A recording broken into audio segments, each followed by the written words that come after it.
So I would like to formally introduce Meredith and Meredith Sandlin. Please come on and give us a little of your wisdom. Absolutely. So the Kitchen United, the startup that you referred to that I was at, does dark kitchens for the restaurant space for off-premise consumption, so delivery, catering. And what's ironic here in the last few weeks is that every restaurant has essentially become a dark kitchen without the dine-in facility and only the ability to deliver, do takeout, or potentially catering, I guess, for family occasions. It's just a totally different world from what we're all used to. And I think the restaurant industry, and especially those of you entrepreneurs who have started a restaurant or who own franchise chains, you feel a great responsibility, and you should feel a great responsibility, because the restaurant industry employs 1 in 8 Americans directly. That doesn't even include all of the various vendors and suppliers to the industry. And the restaurant industry feeds America.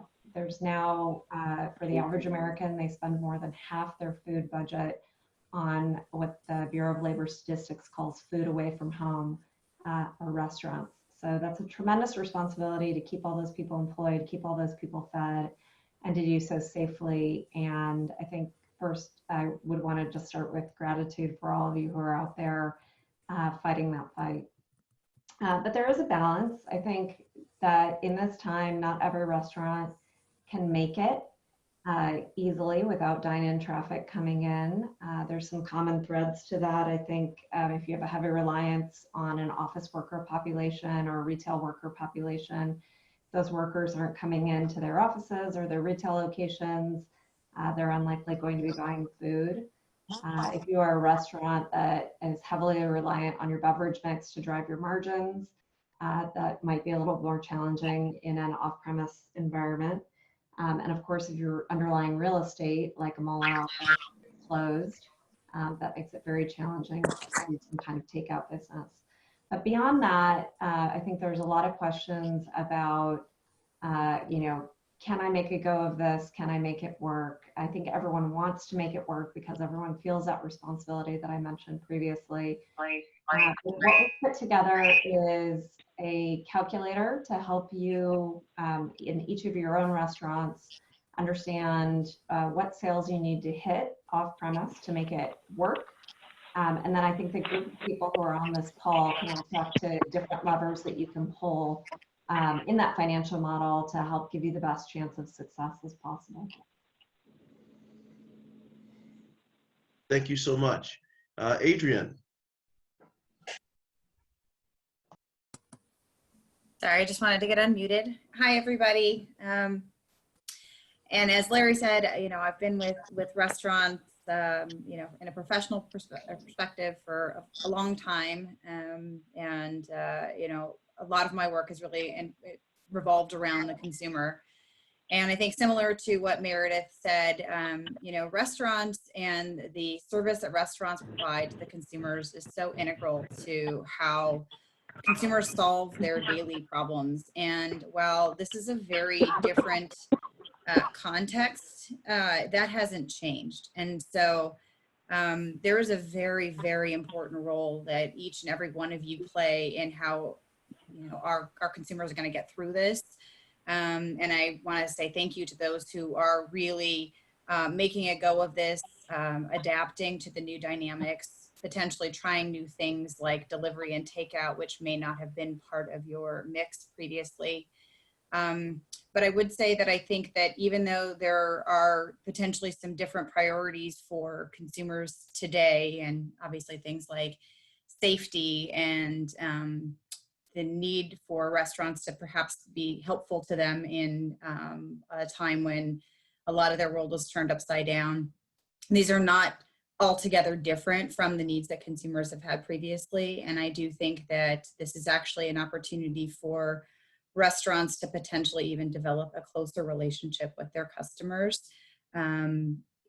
if they take the right steps. So I think, there will be some changes, for the shorter term, some for the medium term, but ultimately restaurants are critical for our economy and for our consumers. And so hopefully I can help you with some thoughts on how to engage with your customers if staying open for delivery and takeout makes sense, and what to think about for today, and then also in the future as we hopefully start to return to a bit more of our normal.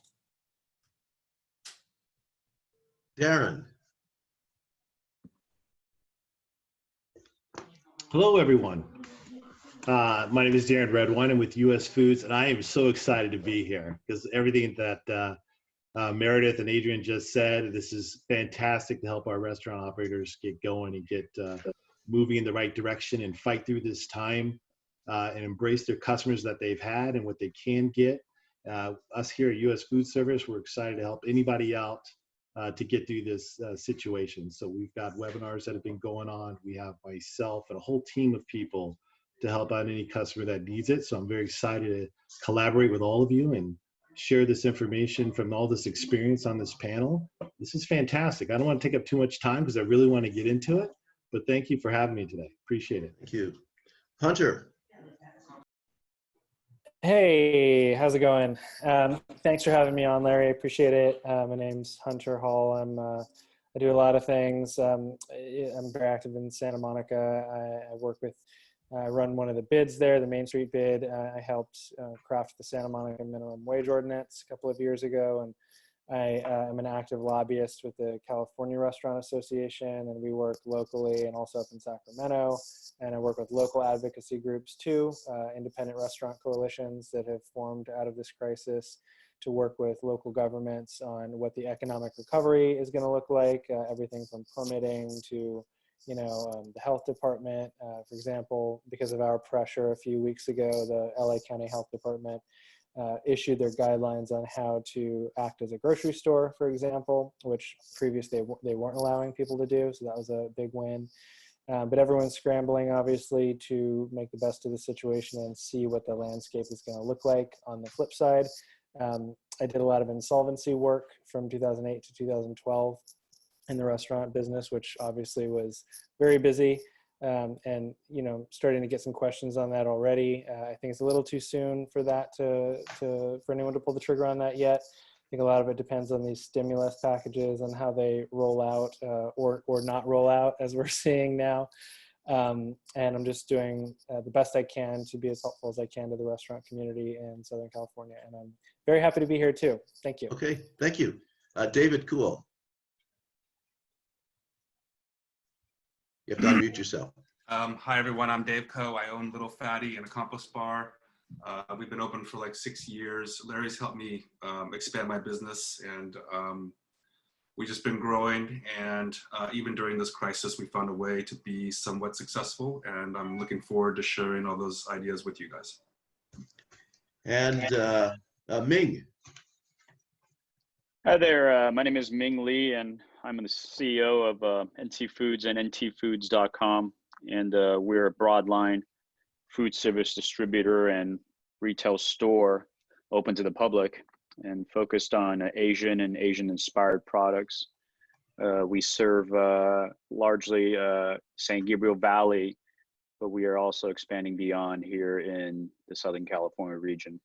And so I'm happy that everyone here with all their expertise is coming together to contribute. I'm a student as well as someone who can probably offer some kind of my take on all this. Thank you very much for having me.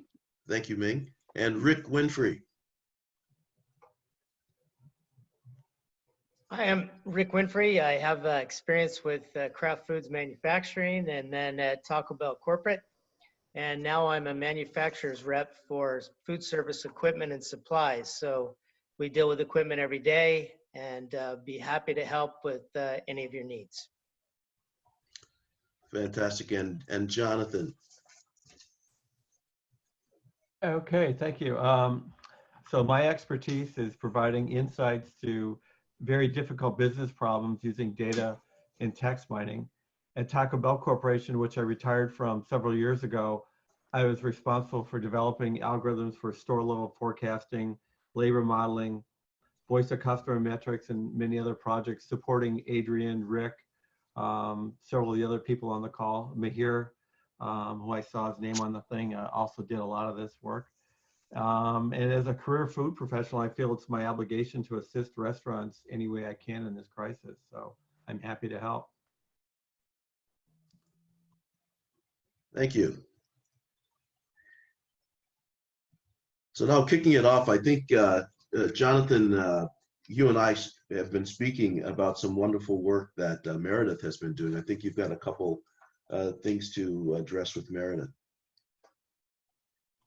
Yeah, so I was just blown away a couple weeks ago when I saw Meredith's posting in her article on whether you should close or pivot to takeout. So Meredith wrote this fantastic article with a calculator really geared toward the restaurant to make that difficult decision. And Meredith, do you want to talk about the calculator you developed and how it works, and maybe give some examples of how it would impact the restaurant owner? Yeah, sure. So as I said in my introduction, I think everyone really takes their responsibility seriously as employers and the feeders of America. And I know it's a hard decision to say, gosh, it's just not going to work out for us to remain open, or, of our 5 locations, we're going to close 2 of them. But I think in some cases that's prudent for the greater longer term health of the restaurant. And I know that a lot of restaurants, sort of look at all the different things that they need to decide, and it's hard to boil it down into, one very simple decision. So thanks, John, for your kind words. I'm going to share my screen and pull up the calculator. So what we made, and we as myself and coworker Carl Orsborn, and what we created was a calculator that allows you to put in all of your fixed costs. So you see I entered some made up numbers here, and then allows you to add in how many people do you think you'll have hourly, what do you typically pay them, and then how many hours do you plan to be open for, and then allows you to choose what you think your food and paper costs will be. So for example, if beverages are really profitable for you and you don't think you're going to sell as many of them, or you're going to ditch all of your special items that typically have lower margins or something like that, you can kind of adjust for whatever menu you're putting out there. Add in whatever percentage you pay on delivery costs, and then how much you think will go through the delivery platforms where you pay. And the calculator will spit back to you what you need to sell per week and per month in order to break even, which will help give you a sense of how realistic is it that if you do all of these things and pivot to off-premise and offer delivery and takeout, will you be able to make it? But the other thing it helps you do is, at least financially, go through and see what the key levers are in your business, so that you can say, okay, gosh, I know that I need to, for example, only be open 8 hours a day instead of my normal 20, or whatever it might be. I know that I need to really cut down on my utility spend and make sure that my line cooks are turning off the grill overnight when they go home, or whatever it might be, right? And I think everyone on this call, and the folks that we've assembled, both operators of restaurants and then people who've been in more executive roles at large chains, can talk to the different line items in here and how you maximize each one. I think probably the most important one is maximizing that top line. And if you come down here and you see, gosh, I'm going to have to sell $3,000 every week in order to just break even, not even make any money. How do I get consumers to come in? How do I get them to place orders? How do I get them to know that I'm still open, because they're maybe not around driving in their cars, and so I've got to talk to them. Now, I think kind of good news, bad news, NPD, the way to get to it is to go to, and I'll put this in the comments. If you go to either the original article or register on Futurist Foodies, it'll take you directly to the calculator. It's probably easier than this big long address. So NPD, and sort of good news, bad news, announced that number one, they believe restaurant transaction decline has bottomed out, and which is good. Hopefully that's the case, and hopefully as the economy doesn't worsen and consumers are able to continue to use restaurants to procure their daily meal needs. And then they announced that it bottomed out at about 40% down year over year. And to me, even that negative 40% sort of good news, bad news. I mean, it's horrific. Being down 40% year over year is a terrible number. But it's kind of amazing that it's not worse than that. And I think that we are very blessed that consumers are still trying to support the restaurant industry in the best ways that they know how. And one of the things, and then I'll actually hand it off to Adrian to start talking a little bit about driving top line. One of the things that I think is important to share with your employees and your consumers is how you're keeping them safe. I think the Papa John's commercial where they talk about not touching your pizza after it comes out of the oven is brilliant. The fact that they put a sticker on that box so that the consumer has confidence is really, really smart. And emulating things like that are great. Now, I would be remiss if I didn't say that the CDC has said that you cannot catch COVID-19 via food. It is not a foodborne illness. And NPR actually put out a fantastic article, which I'll also put in the notes, called How Safe Is It to Eat Takeout?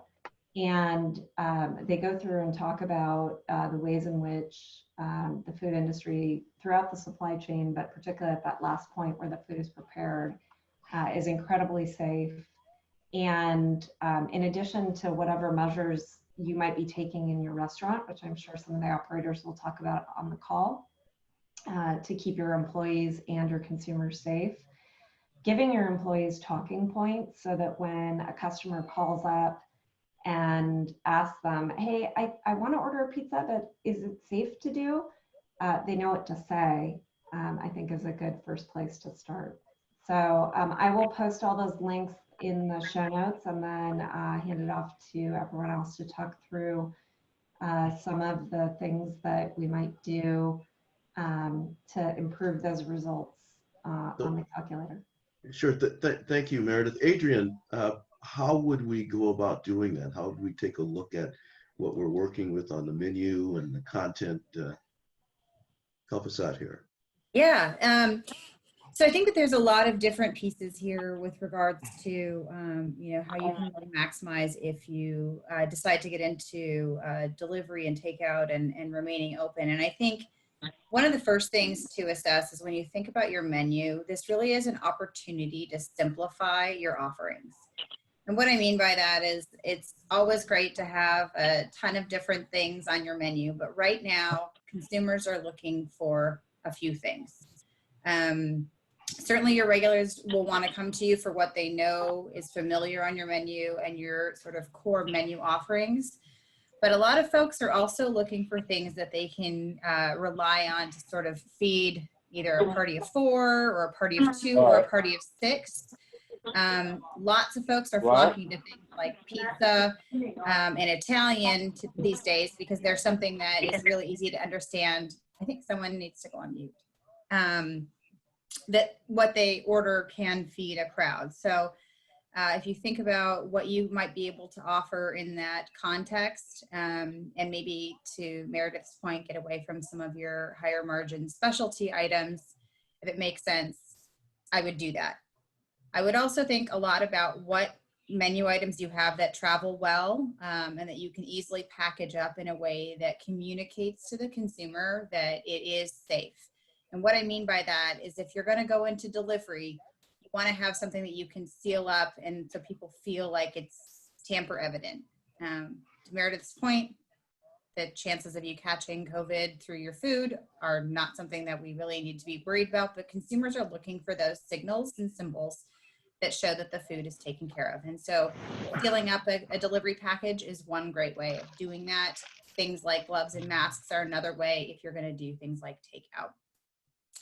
Also think about the fact that your pantry items, if there's something that's available, I know Hunter mentioned this, that now you can operate as a grocery. But if you have things that are coming through in your supply chain that you are able to add on as menu items, things like flour or yeast or eggs that are harder for folks to get at the grocery store. If you're easily able to offer those and it's not something that's going to get you into a place of bringing on stuff you don't need, that is a way to be helpful to your consumers. And they're really looking for restaurants and other businesses to help them. This is a really unusual time. Folks are trying to work from home and oftentimes teach their kids at the same time and trying to figure out how to get dinner on the table. And restaurants can provide that link. They can provide not only the food, but perhaps they can provide some of those pantry items that they're looking for. And then another piece on menu, if you offer alcohol, and I believe, and someone else can tell me if this isn't the case everywhere, but I believe you can offer alcohol to go as long as you sell it with a food item.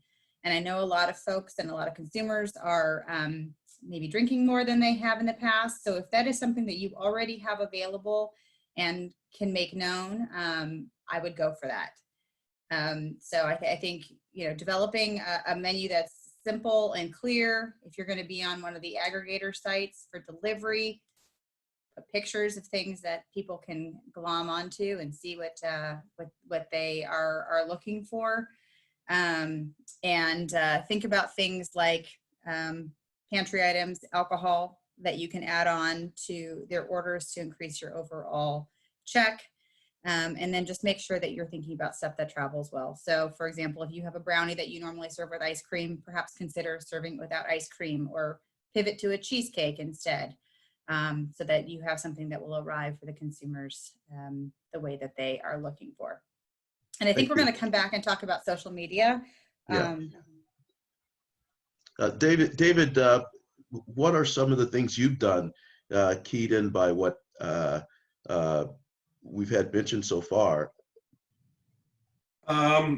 So we've been always known for like Taiwanese soul food, and we had a good following before, and it seems like our customers are pretty loyal.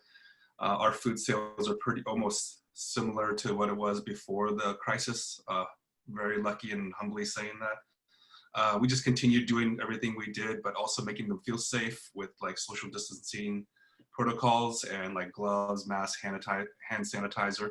We also started selling frozen food products, and that took off really well, and Eater picked up on it, and we were like the #1 frozen dumpling in LA to pick up right now for the crisis, to stock up your pantry. They wrote a nice article about that.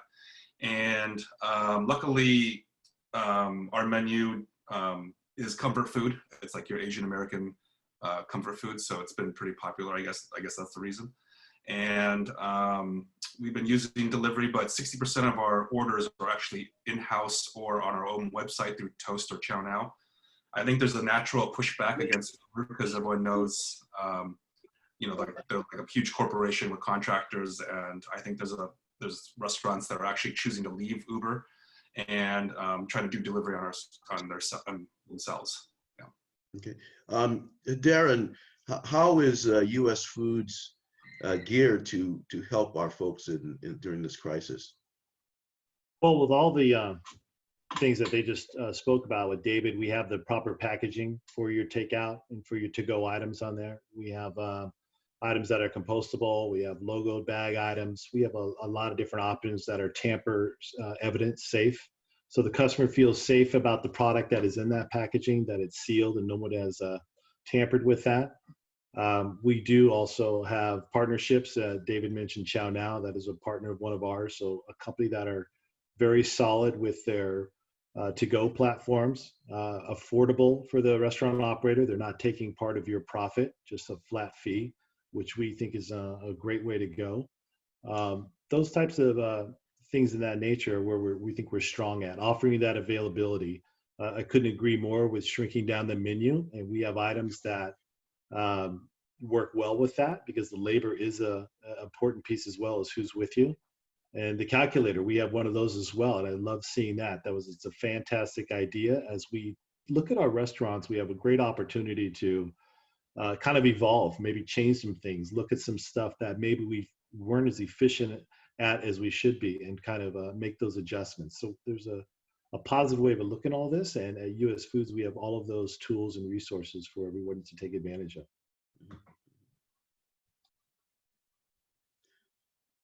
What about you, Ming? In terms of your food service that you are providing for, are there any lessons or any insights you can provide relative to addressing this situation? Well, I think, I think we're all in the same boat here. There's a bit of wait and see, because just to help you understand what we're seeing, it's pretty kind of volatile. Sometimes the restaurants will be here and all of a sudden they're not. And it's almost a reflection of inventory control on restaurants' ends, and maybe even consumers' needs. Sometimes they will do takeout and completely, sometimes they don't.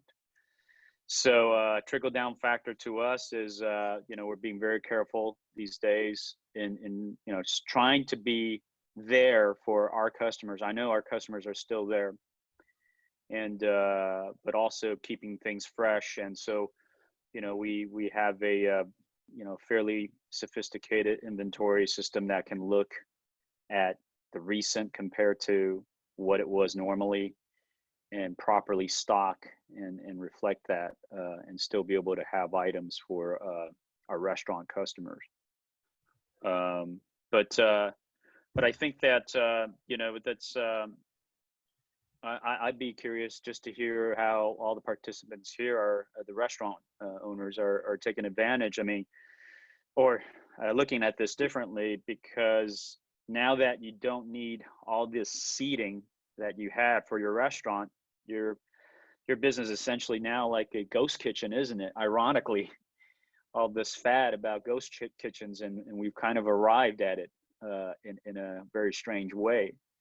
So, part of the cost maybe Meredith was getting at, I'm wondering if some of those are, if some participants are asking for 2/3 rent forgiveness because really the seating area is just completely not used. It's only the kitchen that's useful, right? Then there's the other thing where, cutting down the cost of delivery, going away from Grubhub or Uber and looking at internally how you could save your employees for the purpose of delivery. So that's all very fascinating to me. Again, I'm here to learn from my customers as much as to be able to take that and maybe spin it into some solution. Well, Ming, you've teed up several topics. I'd like to open it up to the panel to address the 3 topics that you've mentioned regarding takeout, regarding inventory control, regarding the whole real estate angle and the seating. This may be an excellent opportunity for Deborah to chime in about the whole real estate angle.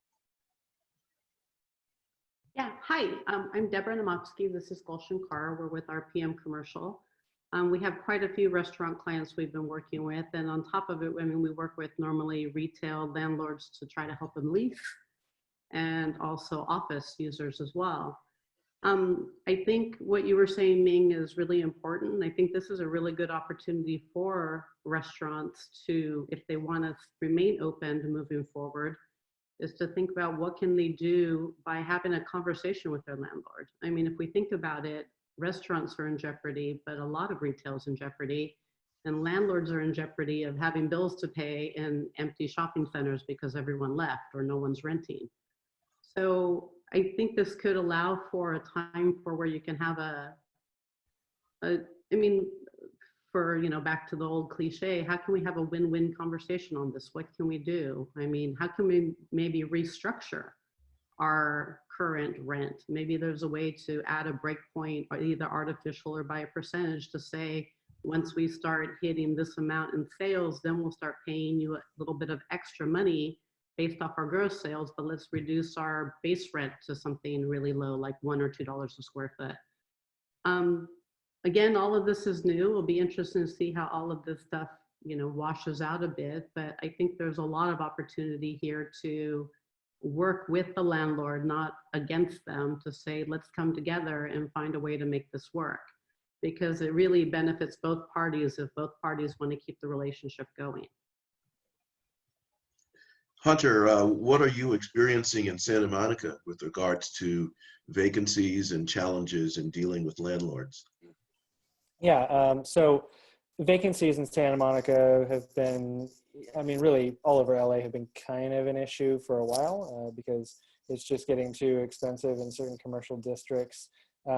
Interestingly, one of the biggest initiatives we've been working on in Santa Monica for the past couple of years are things that are now front and center.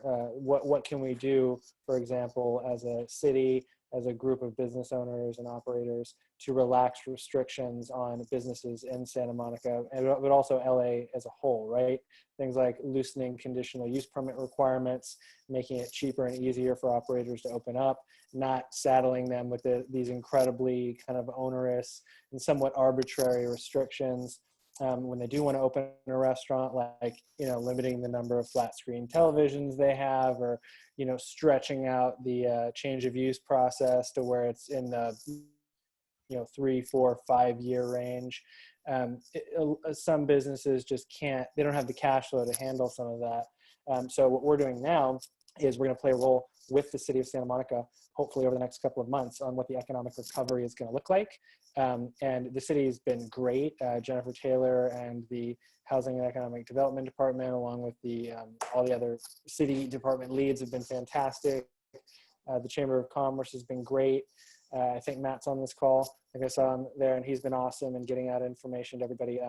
Like I mentioned, I'm working with some local advocacy groups like the Independent Hospitality Coalition, as well as the state level, the California Restaurant Association. I'll put some links in the chat so you all can click on those websites. I really urge you to join those mailing lists at the very least if you're not members. We're going to be putting a lot of helpful information out there and calls to action when it comes to lobbying and advocacy. And it's just sort of a fast and furious approach to not only adapting, whether it's moving to a grocery store model or ramping up your delivery if you haven't already, but what's it going to look like on the other side of this? I don't think anybody expects there to be a light switch moment where it's back to normal.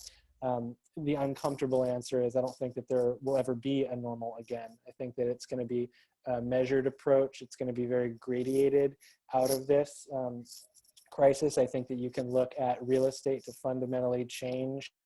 I don't think a percentage of the workforce is going to go back now that they can work from home. There's a lot of benefits to having a workforce that's remote.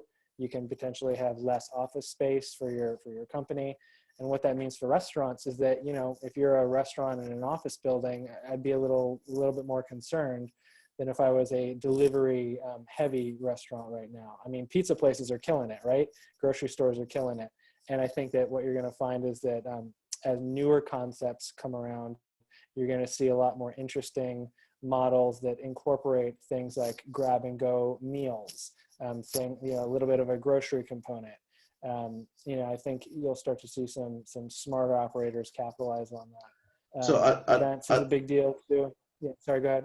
No, I'd like David to respond to a bit of that, because I know he's been taking a look at some other options and playing around with some strategies. And then I'd like Rick to talk a bit about structurally, what would be involved in structural changes to existing restaurant facilities. What have you seen? How can you do things without spending an awful lot of money to sort of change the layout and design? But first, David. So, we're in the process of onboarding a USC cloud kitchen, and we look to, sell our same food we had a commissary kitchen to begin with, so it's easy for us to scale. And so we're looking to turn that commissary in Hermosa Beach into another ghost kitchen. And obviously we're selling frozen food products.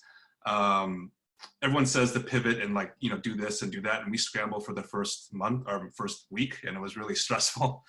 And so we decided to stick to what we're good at, and it's excelling. But also now that there is some revenue coming in, we're going to hire back some people. And like, we had a great bar program.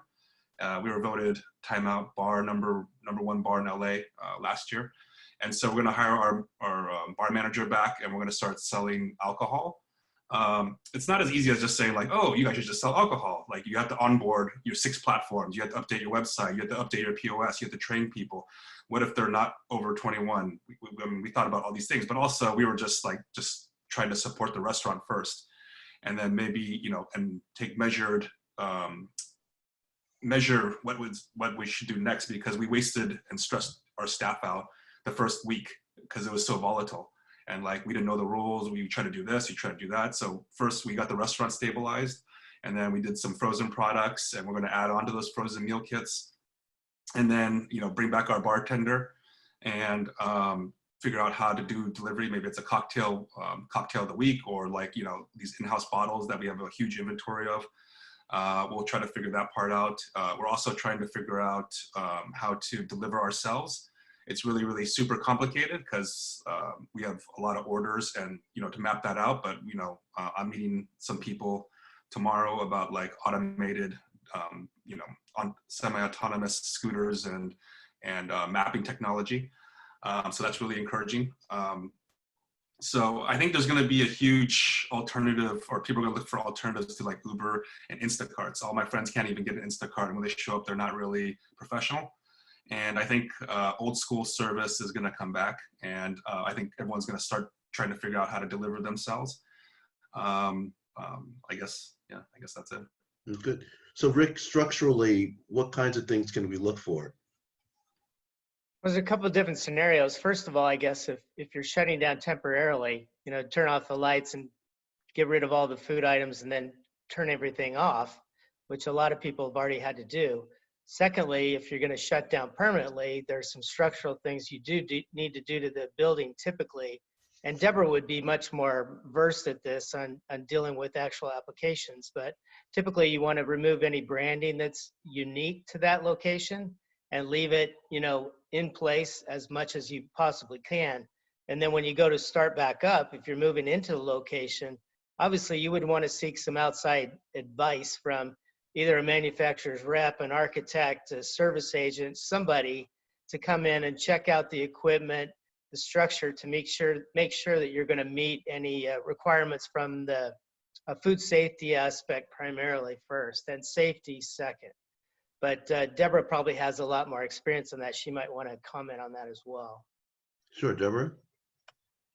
Yeah, at least from the restaurants we've been working with, obviously we don't do the application process, because once the deal's done, we step away from the deal. Then, you know, the owner of the restaurant's working directly with the city. But I do know that if the restaurant has been closed down less than 3 months, it's actually pretty easy. Normally you don't really get the health department involved unless there's a major change to plumbing or something with the major fundamentals of the restaurant. But if you're just taking a restaurant space over and it's only been down for about 3 months, it's actually pretty quick to get up and running through the city. It's usually after that you have a little bit more inspection. But I mean, with one of our clients last year, especially if people are still thinking about opening up restaurants, or they might have to convert space over, or the restaurant's been closed longer, I mean, we were able to negotiate an LOI last year with one of our clients where specifically in our LOI, I actually wrote it down verbatim. We said for rent commencement date that we want 7 months following the date we get possession of the premises, or when the premise opens for business, whichever is sooner. And then we actually put in there, in the event that there's any delay caused by the city for the tenant not to be able to open up business, landlord to provide an additional 3 months rent. And we were actually able to make that fly. So I think it's just really important when you're talking about trying to modify the terms of your existing lease right now, if it makes sense for you to stay open and you're really trying to work with the landlord to cut you a break. Or, you know, I mean, obviously in every market, there's people who are going to take advantage because prime real estate is going to become available right now for them. It's about, you know, how do we negotiate these terms? What works for you to protect you, especially if we're getting involved where we have to rely on the city to help us along and we don't want to get stuck having to pay rent and still do those updates we want to do the restaurant. So Deborah, one question concerns negotiating with the landlord who isn't willing to negotiate, who's demanding lease payments and being totally unreasonable in this environment. What do you recommend in that situation? Well, right now, everybody who can prove they're affected by the coronavirus, and every city has a different outline that the restaurant needs to follow, has minimally 90 days to pay back any back rent, minimally. I mean, there are some places where we're seeing up to 6 months. I know there was a meeting with LA County today where they're trying to maybe expand what the protection might be and also lessen the amount of documentation that's needed.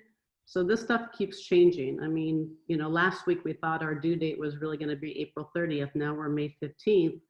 And the 90 days starts once, you know, the orders are lifted to say, hey, we're able to go back to, you know, being an open market again.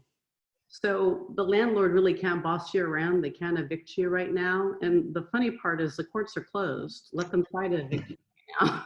I mean, and once all of it opens up between residential evictions, bankruptcies, commercial evictions, the courts are going to get so overloaded, it might take a court a really long time before they're even able to get to your case.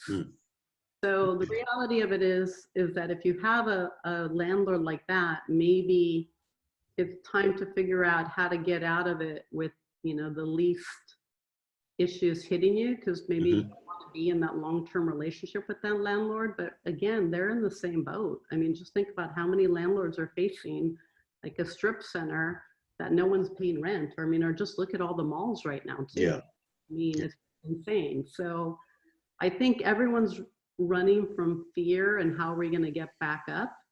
But I think still, if we can find a way to have a conversation and really talk about what we need and how we can work together and find a solution that will work for us. I mean, in this crazy world, I mean, you've seen all the amazing things people have been doing to help each other out. I think more people will find their landlords open to listen to them and trying to find a way to work it versus right. Okay. Adrian, we've talked a lot about the things that people need to do once they have developed a strategy. How do we communicate that effectively to our customers? How do we keep them coming, keep them motivated, and how do we create that dialogue so that they're telling us what they want and need, so we're responsive?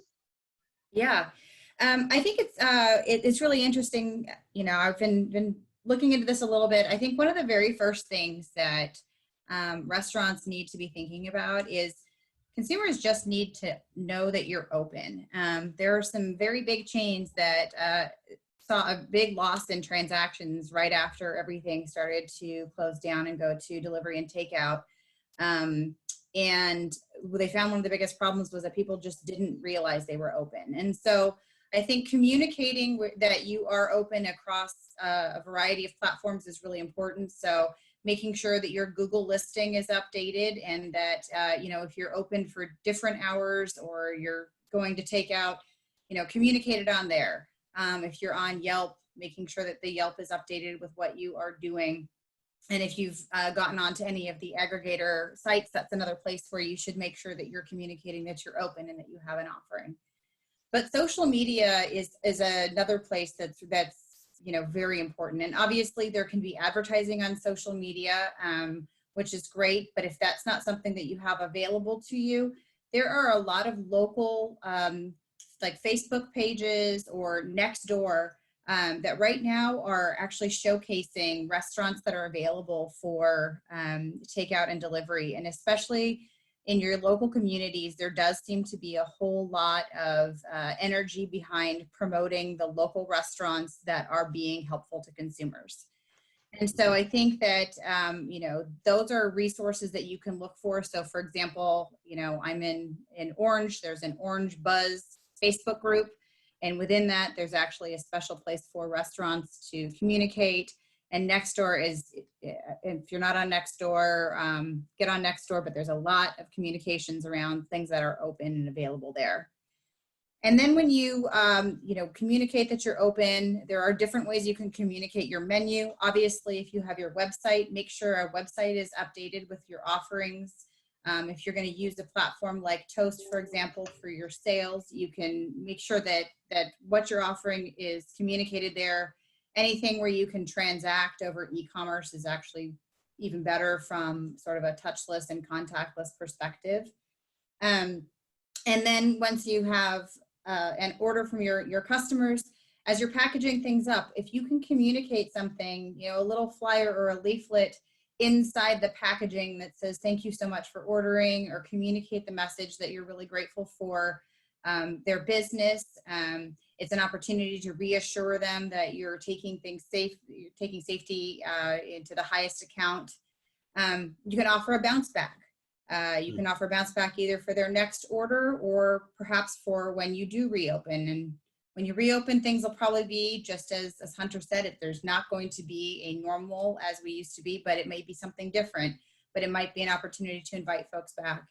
But then I think, and Larry mentioned this, one of the things that's really important is that you provide a place for them your customers to provide feedback to you.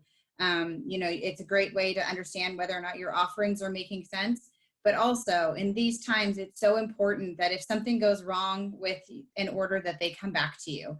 And I think you've got an engaged audience now. So, you know, whether it's the phone number to a restaurant that someone is going to answer or an email address, make sure that you've got a way for people to communicate with you. If you have an audience on social platforms, either Instagram or Facebook, make sure that you are communicating your messages there. I've seen some local restaurants actually do a daily Instagram live with their menu and talking about the freshest things that they have available. And in this time where people are so captive and sitting in their sweatpants in their house, people will tune in and engage if you make it something that feels worthwhile to them. So, you know, utilize the social audiences that you have. If you don't have a presence, definitely get into Nextdoor and Facebook. There are places that you can activate there, and just make sure that you're messaging to your customers how important they are to you, and you know, thank them for your business. Okay. Meredith, can you build on that, particularly with your expertise in helping to develop products and opportunities for our off-premise demand? Yeah, absolutely. You know, there is a head of market planning at Taco Bell who said the phrase, we're going from a time when people go to food to a time when food goes to people. And he said that, you know, 2 years ago before any of this happened with coronavirus, but I think it's very prescient, and it tells you about the shift that's occurring. And so when I hear about, you know, even making sure that people know your restaurant is open, in my neighborhood, I live very close to some restaurants that are within walking distance. They've put up, you know, signs outside the restaurant, but nobody's driving by. So even though you might be on a highly trafficked road, if nobody's going out and therefore no one's driving, no one's seeing your sign. But then there was another restaurant who put literally old school signs, like real estate signs, like home for sale signs, actually in the neighborhood, so that when people are out taking their daily walk, they would see the sign. And I love what they're doing because it combines so many elements of this food going to people all in one place. It's this old school marketing, it's putting the marketing where the consumers are. And then what they do is they put the signs up only 1 day a week. And so they've taken on the delivery themselves, like some of the other folks have alluded to, where rather than going through one of the platforms, they're redeploying their own employees so they can keep them on staff into delivery staff. But in order to get the network density, the delivery network density that makes sense, they try to drive orders all from one neighborhood on the same day. So then they're able to, rather than get random popcorn orders from all over the place, they're able to get a whole bunch of orders in one location, route them in a way that makes sense. And I think to Adrian's point, if you tell consumers what you want them to do and how they can help you, they're very open to it right now because they recognize how important restaurants are in their own lives, and they frankly miss them. They talk about them a lot. I know a lot of people who say they can't wait to be able to go out again and experience the social effects of being outside and with their friends and in wonderful, different, unique restaurants around the city. So that is absolutely true. And then I think what will end up happening because of this, as Hunter said, never going back to quote unquote normal, I think that this pandemic is going to accelerate the adoption of food going to people. And so many of the behaviors that people pick up now, whether it's using delivery for the first time or using it more often, or even this one about using restaurants as grocery stores, could end up carrying forward into how we behave in the future. And I think that some of the things that we're being forced to do as an industry right now to innovate and survive could actually end up becoming ways that we drive our businesses even when things go back and we're allowed to go out in public without masks again. So what does that Excuse me, mean? Larry, do you mind if I add something else to that? Oh, sure, please, go right ahead. I agree with what they just said right there. I think social media is going to be a huge thing, and so does US Foods. So we are also holding a webinar on Thursday, about social messaging. So if you guys, that's open to all customers of US Foods or non-customers. It's just about getting the information out there and trying to help our customers make it. So I can add a link to that if you guys want to take part of that. It's no charge, but please jump on that webinar and grab whatever information you can off of it. Oh, great. Thanks, Darren. Put that in the chat box, and that'll be there for everyone to take advantage of. So one of the questions that did come up in the chat bar was from one of our chamber presidents, who was interested, recognizing that there are no silver bullets, but what would be a good starting place for restaurants and the cities that they're in to really begin to try to get things back to something close to normal or something approaching a new normal? Gosh, nobody wants to touch that. It's a frightening and a little bit political topic, I think. Well, I think the cities recognize that Yeah. there certainly has been some comments about cities not being responsive to the needs of restaurants. For example, when in I won't mention any cities, but there are a couple locations where restaurateurs wanted to open a deli in their restaurant, and they were prohibited from the health department in that particular location that they couldn't do that. So, what are some of the things that you would like to see cities do in order to make it easier for restaurants to perform? This is going to be a strange response given what you just said about the delis, but I think actually clear guidance on how to open safely would be really, really useful, because at some point there isn't going to be a tension between we either need to stay home or we're all going to get sick. We need to figure out how we can go outside and be healthy, right? And having some common agreed upon methods to do that, I think is going to be really useful and is going to make it easier for us to all get back to living our lives as soon as we can. Mm-hmm. Yeah, totally. If I could totally just piggyback on what Meredith just said, we're not going to wait 18 months for a vaccine to go out to resume normal life. This is not going to happen. So the in-between is going to be critical in how we manage that. Regarding, what kind of leverage restaurants have with their local cities, I mean, the reality is that restaurants are one of the biggest producers of sales tax in the state, right? And that also applies to each individual city. So any city government is fooling themselves if they don't recognize how critical hotels and restaurants are to their own budgets. I mean, that's just the truth. So, I think that restaurants need to galvanize themselves quickly, like some of these groups, that I'm working with have done, and work with chambers and other organizations to kind of lobby their city officials effectively, politely. But you know what, like, let's be real. If they don't get these restaurants generating sales tax quickly, they're going to have a real problem. And then, everyone's going to be standing around wondering who's to blame.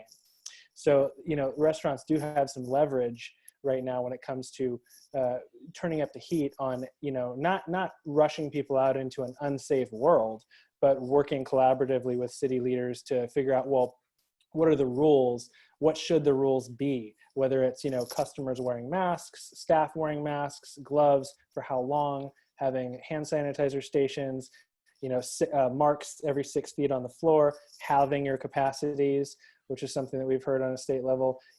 Everyone's just got to get on the ball and agree. I think that what would be really unhelpful is for each individual municipality to adopt its own unique rules. That's just going to be crazy. And I think what would be much more helpful is if groups could work with, like, LA County, for example, and there should be one cohesive set of suggested guidelines on how to slowly re-enter, the new normal. That's my 2 cents on that. Okay, great, fantastic.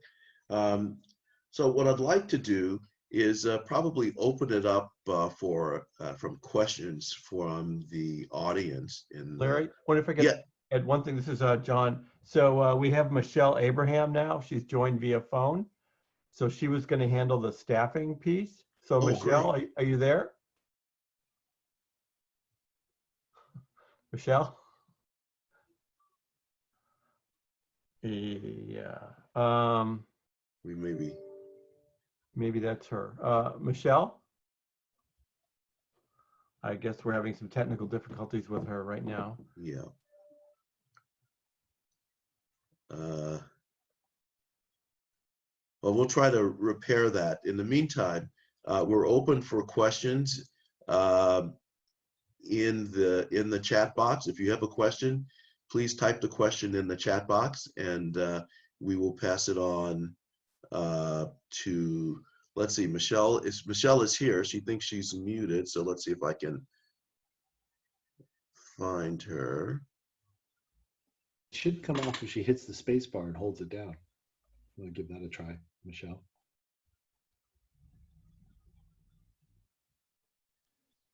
We'd have to look for her cell phone number, so that's how or her phone number. That's how we'll identify her. So what's her number? Yeah, let me get it quick.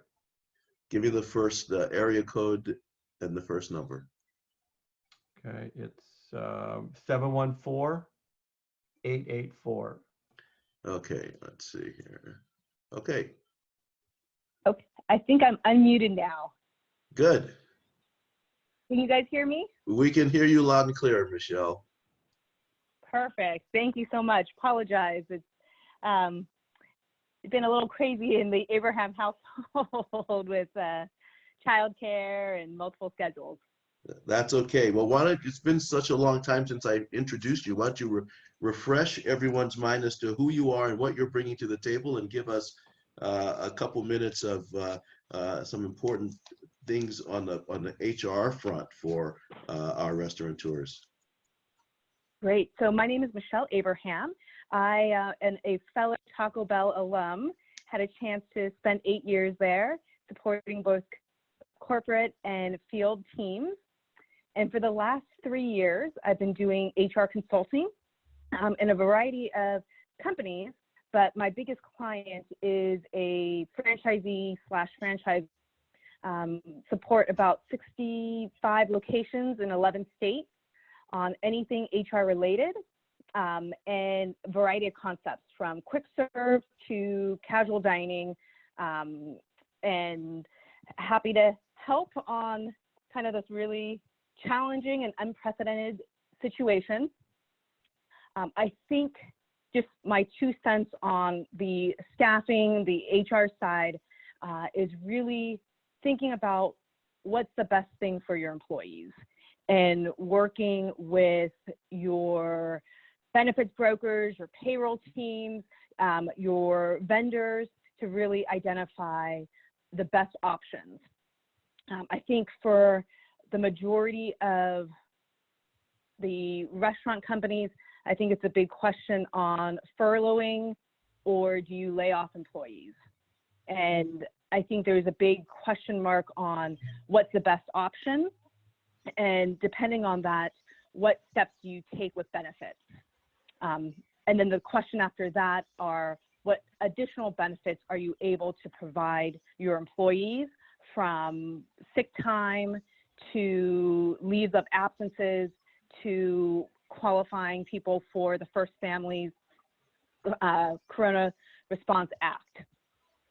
So generally what we've been telling people is that if you are anticipating that you can bring people back from a leave, the best option is furloughing for employees.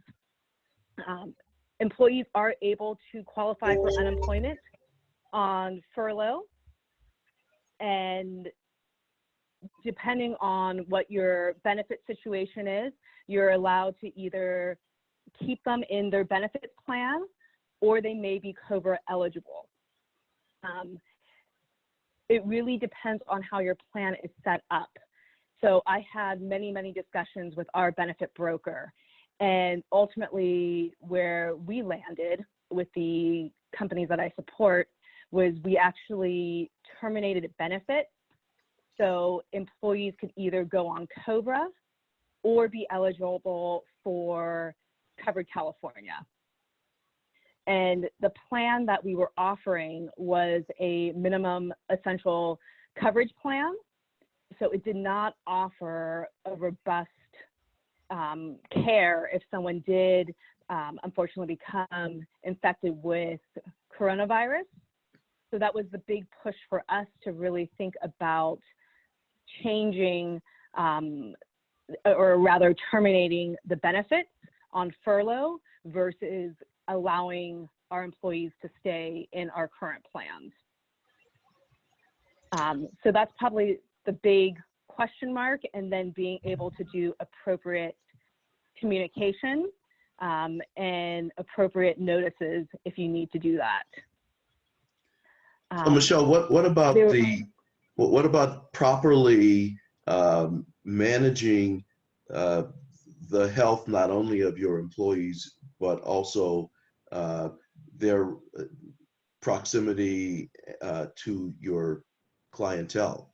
Are there any practices that the HR industry is promoting or encouraging? My recommendation is to follow at a minimum the CDC interim guidelines for employers. That's what we've really looked towards in terms of safety guidance. But the first thing is having the process in place for when employees check in.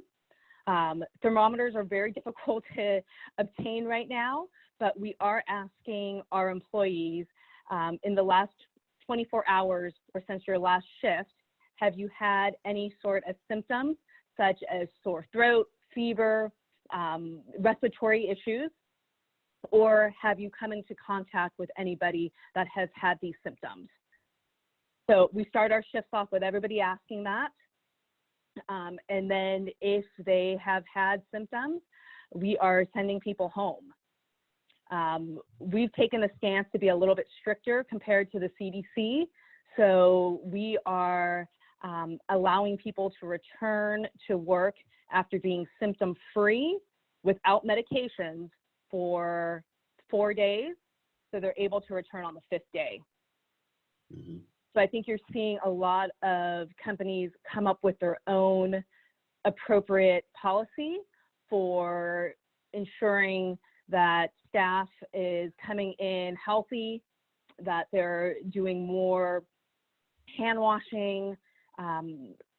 If you have masks, having employees wear masks, and then checking on any sort of city guidelines as well, and trying to maintain distance as best as possible. and then managing the any sort of illness in the rest, sending people home, sanitizing after that, and we're maintaining constant contact with our operators, so every situation is discussed. Mm-hmm. So Darren, does US Foods offer any equipment, guidelines, paraphernalia, instructional cards that would be a benefit to restaurateurs? Yeah, we got quite a few options. Actually, our chemical partner ProGuard has an extensive PowerPoint presentation on how to properly sterilize and clean your restaurant from front to back. We also have another company called ExpandShare, one of our partners that offers server training and staff training via e-learning on how to properly sanitize and maintain your health, personal health and the health in the restaurant when you work. A lot of great tools, and you feel free to reach out with them. They're third-party companies, and we can share that information with all of you. But they are a partner of ours, so if you do decide to use them, you do get a little bit of a price break when you're a customer of US Foods. But they do a great job, and they've been in business for quite some time, and all those resources are available to you. Great. We're starting to get some questions from the audience. One of the questions is for Deborah. It's a real estate related question. We have a guest who has a restaurant in a mall, and we all know what's happened to malls these days, and he's looking for advice and recommendations. So I think I noticed it come up on the chat. I have kind of a ton of questions because I did see what's a reasonable negotiation on the rent. A lot of the cities have different mandates based on where it's located. So if they wouldn't mind, I mean, Gulsh and I are happy if they just want to reach out to us after the call. We can even look at their lease and look at what's going on in their specific city and, help them as much as we can. Okay. Not quite sure. I mean, there's a lot of information to go here to actually give a reasonable answer. Okay.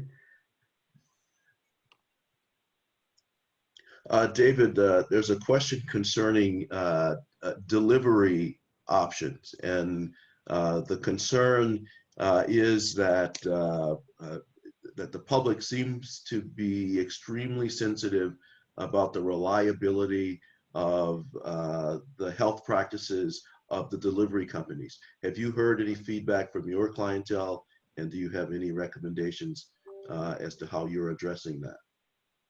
So, I mean, there's a whole article on Eater today or yesterday about how restaurants are pushing back against these third-party delivery companies and trying to bring it back in-house. If you think about it, restaurants try really hard, and there's actually, real training like ServSafe, where, we use sanitizer and we use, we wash our hands all the time. But conversely, you do that and you hand the food to somebody who doesn't wear gloves, who doesn't wear masks, who's like touching your food, and you can't control what happens between when it leaves your place to when it gets to the customer. So I think a lot of people are rethinking what that model looks like. And even like Trader Joe's and these supermarkets, they're doing a lot to do social distancing. They're putting up sneeze guards. So you're seeing a lot of people really caring about where their food comes from, how's it being prepared, and how they treat their workers, because that's important too, I think. Yeah. We have another general question concerning, does this current environment make it more economically viable for restaurants to become more marketing and sales companies and outsource their food prep to a cloud or a ghost kitchen? Who wants to address that? That's a good one. I mean, I'll take a kind of a stab at it. No, I'll go ahead and wade into the water here. I mean, actually, no, I retract that. I think it totally depends. I think it depends on your concept. I think it depends on your metrics. I think it depends on the kind of food you offer. I think it depends on your locations, your rent, all that. That's kind of my devil's advocate answer to everything is it depends. Within that, though, you have to really have a firm grip on what kind of, business you're really running. Are you running a really strong business financially? Because if you're not, I don't know. I think a lot of small business owners, they don't have the, they don't, I hate to say this, but a lot of small business owners, they're just not great business people sometimes. They don't understand basic, business practices sometimes, not all the time, obviously. And I think that now is the time to really be becoming a stronger operator. After the last crash of 2008, one silver lining we saw is that the operators that did come out of it were much, much stronger. They were better operators. They knew what they were doing more. And it, just kind of it raised the game a little bit. So, with ghost kitchens, I think it's very tenuous. I mean, we were going to do a panel for CRA on ghost kitchens in April. We canceled it for obvious reasons. But, I think it's really got to be tailored to you in particular. I've toured all the ghost kitchens myself, and some of the other facilities are very interesting. They're all different. So you really got to, dial in what will work for you.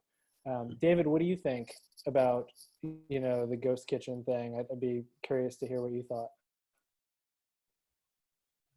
You have to unmute, David. Sorry about that.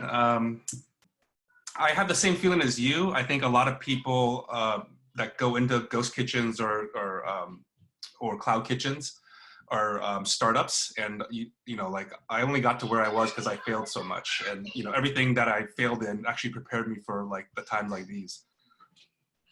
And it's really hard because those kitchens are 200-300 square feet. You're trying to prep 100 meals in them, and plus you got to keep your distance. I think cloud kitchens just issued new guidelines, there can be more than 2 or 3 people in a cloud kitchen, and there's limited storage, and it's really difficult. The only reason we're doing it is because we have a commissary, and so we produce food in the commissary, drop it off, and that seems to be the reason why it could work.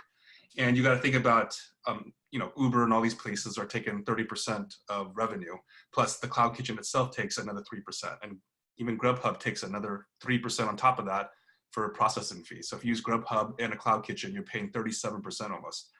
And how can you do that with 25% food costs and labor and overhead and stuff like that? So you really got to use that calculator that they shared today and really look at your numbers. I mean, we took in the commission and labor and all that stuff into account. So you got to be really calculated, and you got to have a strategy, how to launch it, how to get the word out, and how to execute it. I think that's the most important part. We received another question concerning the various government loans, and this particular questioner was concerned whether or not anyone had actually been funded. I happen to know personally, David, that you have been successful. If you want to chat a bit about that, that would be helpful to this person. Yeah, so I've known Larry, the host here, for 5 years. He helped me get my first SBA loan, and that was around almost a whole bunch of years ago. It took a long time, obviously, and the restaurant was going. So once I got my first SBA loan, I realized you could have up to 5 million, and so the next thing we wanted to do was we wanted to buy land and open a commissary kitchen. So that took another 1.5 years to, get the ball rolling and identify the property and close the deal. And it actually just closed March 1st, and they're actually working on it right now. And thanks to Larry, he helped me get, that loan. And because of all those interactions with the SBA, I was kind of familiar with the process, and really lucky, because we're actually on our 3rd SBA loan now. And so through his contacts and my contacts, I secured a lender. It was the same lender as a Gardena property, and the CEO just called me yesterday telling me that the funds are approved and we're gonna get funded by Friday. So that's the PPP loan. That's the PPP loan. Payroll protection loan. And I just feel really lucky and humble, and just because of all the experience with Larry and all these other projects. And I feel really bad for everybody, because some people can't even get Chase on the phone. Some people can't get Wells Fargo on the phone. And I told all my friends to, reach out to Larry or, my other lender, because it really does take a special, procedures and having all your paperwork in order to get these loans. And the money, I mean, hopefully the money will last for everybody to get it, because it should be a level playing field instead of just people with experience with SBA, I guess. or Well, I'd like to take total credit for all the successful loans that have been granted through the various programs. We have quite an amazing array of professionals throughout the Small Business Development Center network, and not only in Los Angeles and Orange counties, but throughout the country, who've been diligently supporting our clients and helping them with their questions and concerns regarding access to both programs.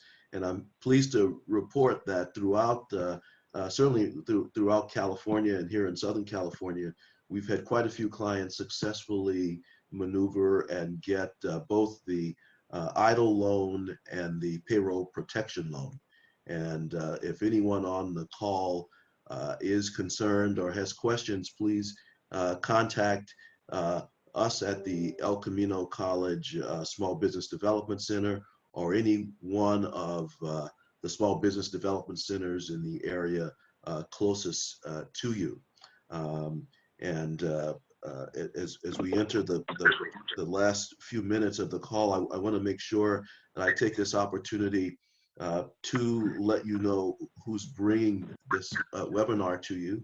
It is being brought to you by El Camino College and its Small Business Development Center, part of the Los Angeles Small Business Development Center network. Also, the Governor's Office of Economic Development has been very beneficial to us in providing funds, as well as the City of Beverly Hills and the Beverly Hills Chamber of Commerce. We're very pleased that these folks have all supported our efforts to be able to provide this webinar and all of the consulting work that we provide for you, one-on-one consulting at no cost. I also want to let you know that we intend to do another series of these restaurant webinars. This one will be focused on strategies for reopening. We recognize, with all the conversation going on in Washington, D.C. and in Sacramento and even in downtown Los Angeles about reopening timing, we think that probably in a couple, 2 weeks or so, it'll be appropriate for us to really start to dig in deeply and get many of the folks, if not all of them, who are on the panel today to join us again to provide this sort of forum for you and address the important issues of the day relative to changes in the restaurant industry. I think we've got another question or point that I want to mention. Also on the line on the call today are several other chambers who've been very supportive of our effort and very eager to lend their resources. And the Culver City Chamber, the LAX Coastal Chamber, along with El Segundo and the Santa Monica Chambers, and the Lomita Chamber and the Manhattan Beach Chamber have also been very great partners of ours, and we're pleased to have them join us on the call today. One final question that as many as the panel members who care to join in, what are some best practices that you might want to leave the members of our audience with before we close?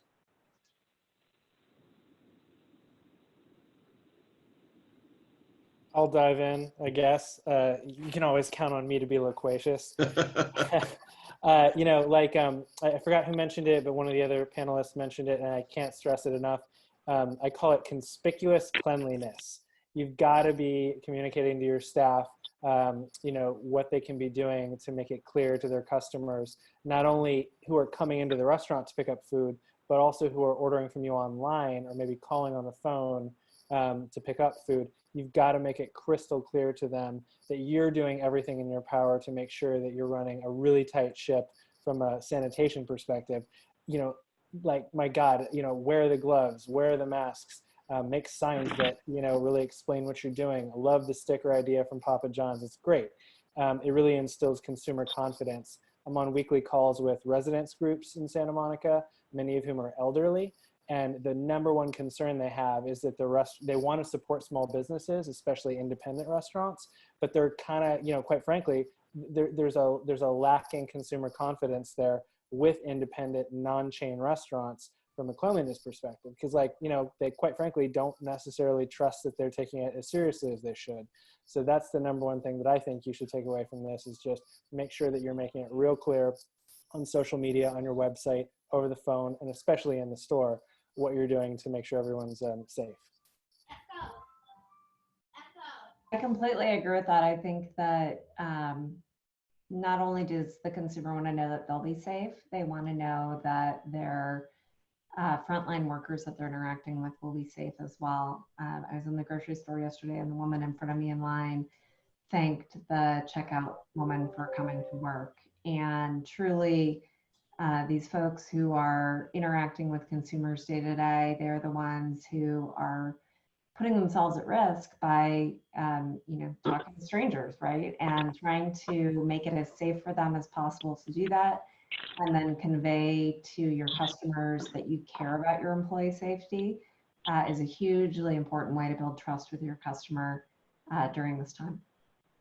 Thank you very much, Meredith. And thank you all for participating in this conference. I did omit one of our fabulous partners, the LA South Chamber of Commerce, who've been tremendously supportive and an important member of our team. My thanks and congratulations to Dexter and all of his folks there at the LA South Chamber. And thank you all for participating. And we hope to see you in a couple weeks, probably the second or third week in May. Stay safe out there. Larry. Yes. Colin is already, I'd like Colin to address what they're doing in Culver City, because he's already putting out the best practices, or they're getting ready to put them together. So that'll be interesting to hear from the Culver City perspective. Okay. I'll be brief. I know we're at the tail end of the call, but I would like to echo some of the things that Hunter and Meredith and a few other people have mentioned about working with the local chambers. I know I work with most of them that are on this call, but we started to move that process and work with restaurants and our essential businesses to build that best practice list, because we know more so than, you know, obviously it's important for employees and for the businesses to know, but to the point that somebody mentioned earlier, besides knowing who's open for business, there is, you know, some uncertainty, if you will, about who people will trust to go and spend money and resources on. And we're trying to use our platform to share that there's, you know, intentional efforts on that, and we're not going to wait until it's kind of mandated or trickled down from the city, state, or other levels. So if you are in your communities and have an opportunity to do the same, I would highly encourage it. It's not as daunting. A lot of the items I think are somewhat common sense items that most of you are already doing, but there's a big difference between communicating that out to customers and just communicating it to your employees. So I would encourage using chambers, and if you all are connected to your chambers in your city, great. If not, through Larry or Deborah, I'd be more than happy to share any information of how we got started. So I'll just put my email in the box as everybody's kind of getting off. Hey, Larry, we'll be doing the same on a national level, so we'd be more than happy to share that with you as well. Fantastic. Thank you so very much. Thank you all, everyone.